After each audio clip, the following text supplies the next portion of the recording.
Hello guys, welcome back to the channel. तो एक नई सीरीज डेवलपमेंट इकोनॉमिक्स से रिलेटेड डेविड रिकार्डो की थ्योरी ऑफ ग्रोथ की हम लेकर आए हैं, जिसमें हम थ्योरी प्लस एमसीक्यू डिस्कस करेंगे। So let's start without wasting any time. David Ricardo एक पॉलिटिकल इकोनॉमिस्ट थे, क्लासिकल इकोनॉमिस्ट भी कहा जाता है इनको। फेमस बुक जो इन्होंने लिखी है वो principles of political economy and taxation, जो कि लिखी है 1817 में। Then theory of economic growth में इन्होंने कोई थ्योरी नहीं दी है, सिर्फ इन्होंने डिस्कस किया है थ्योरी ऑफ डिस्ट्रीब्यूशन के जो हमारी नेशनल आउटपुट है वो रेंट, प्रॉफिट एंड वेजेस में कैसे डिवाइड होती है। इसके दो प्रिंसिपल्स उसने दिए हैं, मार्जिनल प्रिंसिपल और सरप्लस प्रिंसिपल। मार्जिनल प्रिंसिपल क्या है कि नेशनल आउटपुट से रेंट कैसे डिसाइड किया जाता है। सरप्लस प्रिंसिपल क्या है कि रेंट डिसाइड कर कर जो हमारा नेशनल आउटपुट बाकी बचता है उसको प्रॉफिट और वेजेस में कैसे डिवाइड किया जाता है। देन अजम्पशंस है कुछ थ्योरी के। Land is used for the production of corn, law of diminishing return, supply of land is fix. जो हेट्रोजेनियस है हमारी लैंड, कोई मोर फर्टाइल है कोई लेस फर्टाइल है। Demand for corn perfectly inelastic, labour and capital R variable inputs. Capital consist of circulating capital, homogeneous है जो, और वर्किंग कैपिटल भी कह सकते हैं हम इसे। The state of knowledge is given, subsistence level of wages, supply of price of the labor is given and constant. Demand for labor depends on accumulation of capital. Demand and supply prices of labor are independent and marginal product. There is a perfect competition and capital accumulation results from profit. Labor and capital are used in the fixed coefficients. तो theory क्या कहती है? Theory तीन जो हमारे agents है growth के, उनके रोल पर डिपेंड है। Landlords, capitalist and labourers. Landlords को क्या मिलता है? रेंट। कैपिटलिस्ट को प्रॉफिट, लेबरर्स को वेजेस। देन रेंट क्या है? रेंट जो पे किया जाता है लैंडलॉर्ड्स को for the use of land. Land की पावर्स क्या है? ओरिजिनल नेचुरल पावर्स हैं जो इनडिस्ट्रक्टिबल है। देन डिफरेंस क्या है? रेंट क्या है? Difference between the average and the marginal product. Rent क्यों राइज होता है? क्योंकि हमारी हेट्रोजेनिटी है लैंड में, कोई मोर फर्टाइल है कोई लेस फर्टाइल है। देन लैंडलॉर्ड्स सेव नहीं करते हैं। वेजेस क्या है? वेजेस जो पे किए जाते हैं वर्कर्स को, wage fund divided by number of workers, that is wage rate. इसको subsistence level of wage rate भी कहा जाता है कि जितना वर्कर्स के जीने के लिए जरूरी है उतना ही उनको पे किया जाता है। Out of corn produce, first rent is paid and then profits and wages are paid. Workers have no capacity to save. Landlords save नहीं करते हैं, वर्कर्स के पास कैपेसिटी नहीं है सेव करने के लिए, इसलिए दोनों सेव नहीं करते। तो हमारी सेविंग किस पर डिपेंड है? हमारे कैपिटलिस्ट पर। तो सेविंग से कैपिटल अकुमुलेशन होती है। सो कैपिटल अकुमुलेशन क्या है?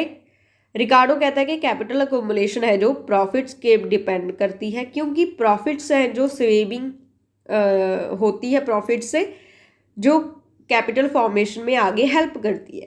तो लार्जर सरप्लस होगा अगर प्रॉफिट्स के लिए, तो हमारी कैपेसिटी टू सेव ज़्यादा होगी और इन्वेस्टमेंट भी ज़्यादा होगी, तो कैपिटल अकुमुलेशन भी ज़्यादा होगा। प्रॉफिट्स रेट्स क्या है? Rate of profit is equal to ratio of profits to the capital employed. तो हमारी कैपिटल ओनली सर्कुलेटिंग कैपिटल है, दैट इज वर्किंग कैपिटल। जितनी कैपिटल हम यूज करते हैं वेजेस पे करने के लिए, तो इसलिए हमारी circulating capital is equal to the wages. तो रेट ऑफ प्रॉफिट्स हम कैसे निकाल सकते हैं? प्रॉफिट डिवाइडेड बाई कैपिटल और प्रॉफिट डिवाइडेड बाई वेजेस, क्योंकि वेजेस है जो हमारे वही सर्कुलेटिंग कैपिटल है। कैपिटल अकुमुलेशन कैसे होती है? जब हमारे प्रॉफिट्स पॉजिटिव होंगे तो कैपिटल अकुमुलेशन होगी। इनवर्स रिलेशन है प्रॉफिट्स एंड वेजेस में, जैसे जैसे वेजेस राइज करेंगे प्रॉफिट्स कम होते जाएंगे, क्योंकि वो सरप्लस में से जाते हैं। अगर एक का पोर्शन ज़्यादा होगा तो दूसरे का पोर्शन ऑटोमेटिकली कम हो जाएगा।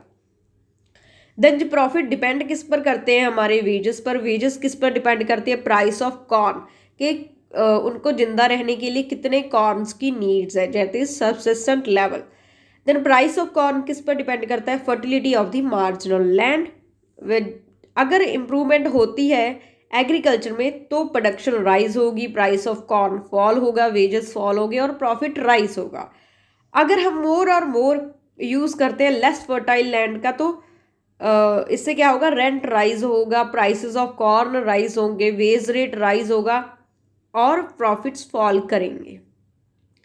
देन इंक्रीज इन वेजेस के कारण कैपिटल अक्यूमुलेशन कम होगा with increase in commodity price forming the subsistence level, wage rate increase. अगर कमोडिटी का प्राइस राइज हो रहा है, जो खाने की कमोडिटी है उसका प्राइस राइज हो रहा है, तो ऑटोमेटिकली सब्सिस्टेंट लेवल ऑफ वेजेस का भी राइज हो जाएगा।